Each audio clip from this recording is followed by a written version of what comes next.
leader standing right behind you, supposed to be watching the situation. It's his job to monitor how well you're checking those bags. At the end of the day, you're there for passenger safety and somebody's cooking the books. It's ridiculous. Scholes' diary showed he was more shocked and disillusioned than he'd let on. May the 29th. The people involved from the BBC asked me what I thought about the footage. Commenting was difficult because the video was something of an eye-opener. See staff that I know saying, "Don't worry, we cheat," was amazing. The old saying, "What the eye doesn't see, the heart doesn't grieve over," comes to mind. After considering the situation for a few days, I came to the only conclusion possible. You pay for what you get. But why would some staff spend time fiddling figures instead of doing the job properly? Maybe it was the pay, about £6 an hour, little reward for the long hours and miserable night shifts. A few months earlier, staff at BMI Channel had been criticised for sloppy security. This is a letter here from the Department for Transport. It's been sent by the man in charge of government testing at Manchester, and he says that he wants to report a very serious compliance failure that he witnessed on the 19th of November. He says that he was astonished to witness the X-ray belt being left running and no attempt by either guard to sit or even stand at the X-ray control panel while bags and items in trays passed through unchecked. He goes on to say that he wants written assurance that a repeat failure will not occur again. Under pressure to shape up, some staff appear to be covering their backs by fiddling the records. 10 days later, and another team leader is encouraging me to join in once again. Just put a couple on, Michelle. Sorry? Just put a couple on there, just for a few ticks in case it's right. What do we do this for? It's just to make sure we're doing the correct number of bags. Right. What I do now, I deduct that from that. Yeah.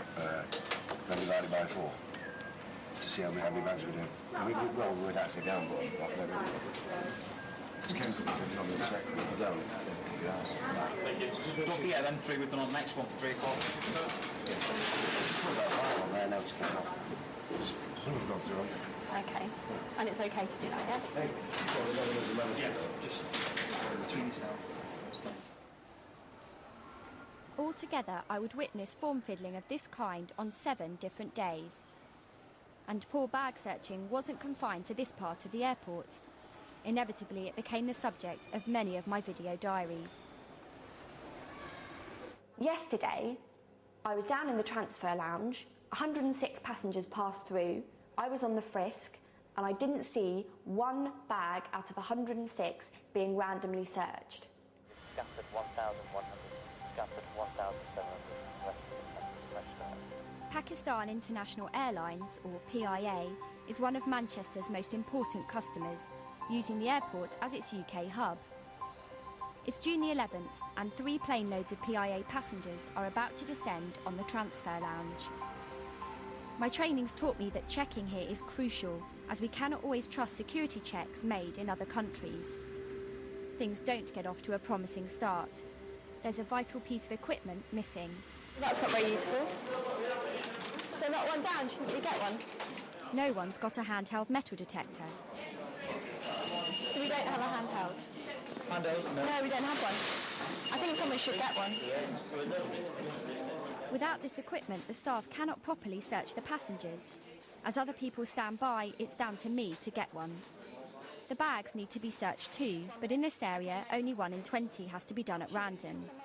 But even that seems to be too much to ask. How long have we been down here? Hour and 20 minutes we've been down here. Hour and 20. God, how many passengers do you think that is? I think we roughly crossed about 600 passengers. So far, despite the number of passengers, I've only counted 3 random bag searches. Been up the stairs.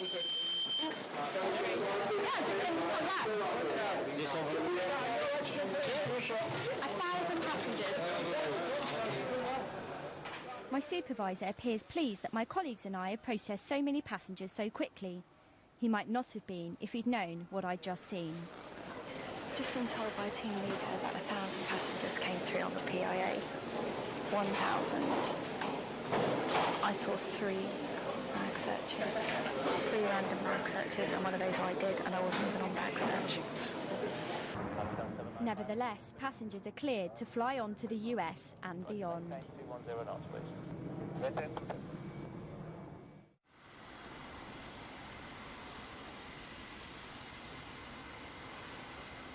4:30 in the morning at Manchester Airport. Someone has just walked through a metal detector carrying a knife. It's not a member of the public, but a manager.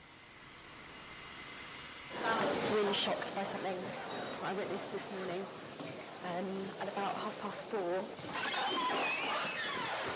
At about 4:30, a duty manager was testing some of the metal detectors, and he went through with a 9-inch butterfly knife, and it didn't trigger the machine.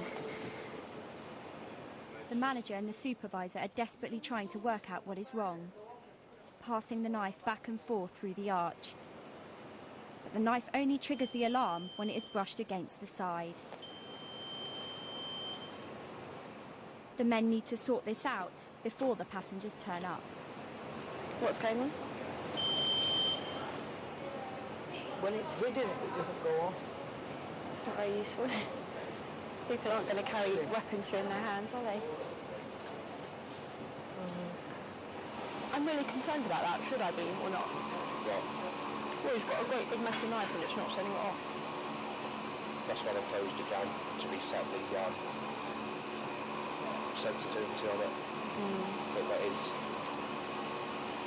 worrying.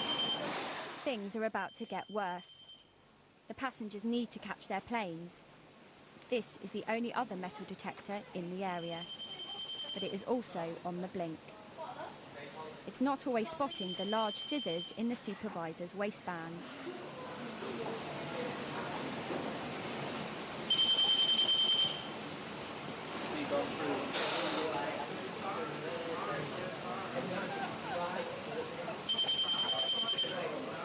Thank you. It's the third time it has failed. Passengers continue to pass through while the faulty detector is still being checked.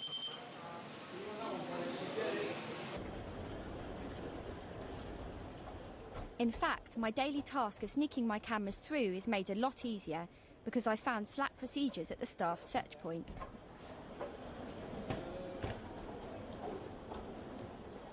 I filmed some staff breaking the rules themselves, going airside without even using the detector. And Scholes gives me CCTV footage where other staff do the same. The man at the top of the screen skips the search point too.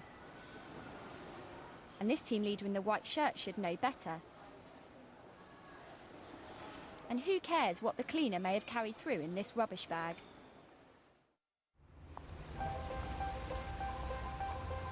I've been undercover at Manchester for 5 weeks. I've learnt that all airports are subject to security tests by covert government testers from the Department of Transport, or DFT. My colleagues and I have to watch out for any illegal weapons they may try to sneak through. One day when I was filming, one of my colleagues got caught out. He's the man in the centre and he's just failed a covert test. I wonder what'll happen now. Is he a DFT man?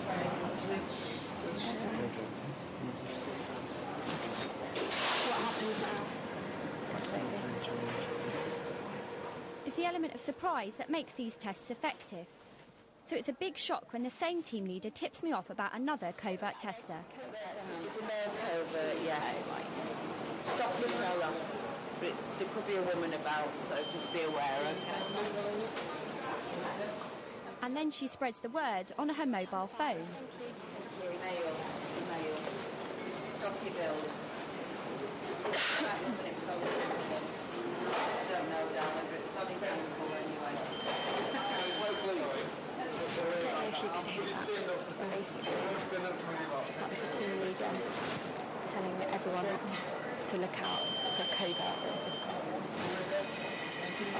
putting the description and the weapon used and telling us to beware.